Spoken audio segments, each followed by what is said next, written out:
Hello, Berkshire Hathaway Home Services sales executives for our video message of the week. All right, I have a technique that I want to share with you today.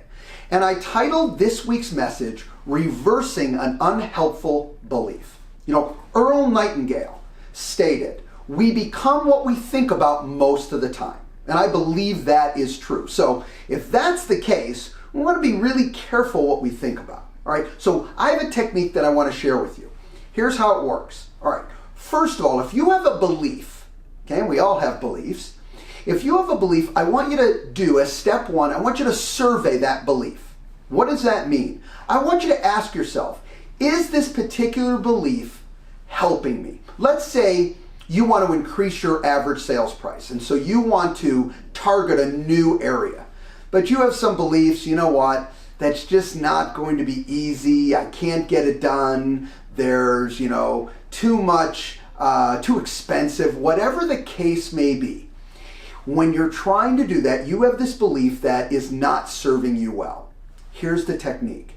Step one, I want you to flip that belief. Once you've surveyed it, know it's not in support, I want you to flip it. I want you to take the complete opposite view. So for example, you think it's too expensive to get into that market. I want you to think it's totally affordable to get into that marketplace. Whatever the case may be, you flip that belief.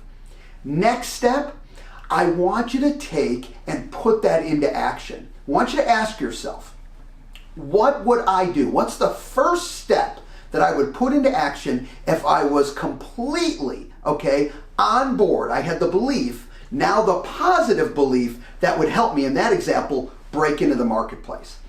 I use this technique for myself on a consistent basis. If I have something that I feel is stopping myself, my forward movement, my opportunities to grow as a human being, or as a business person, I tend to look at that opposite view and I say, okay, Mark, let's say what your concerns are weren't true, and you didn't see them as true. What would you do to attack this marketplace? What would you do to change how you're interacting with that individual?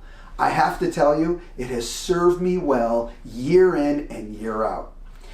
Listen, we all have beliefs, and sometimes we have limiting beliefs that can stop us. What I have found is a great technique is by reversing that belief, you start thinking about the positives. You start thinking about a productive way to move forward. And regardless that it gets you exactly where you want to be, I promise you this, when you're thinking about the positive side and you're thinking about moving forward, you move forward. Have a great week, everybody. We'll talk to you next week. Bye-bye.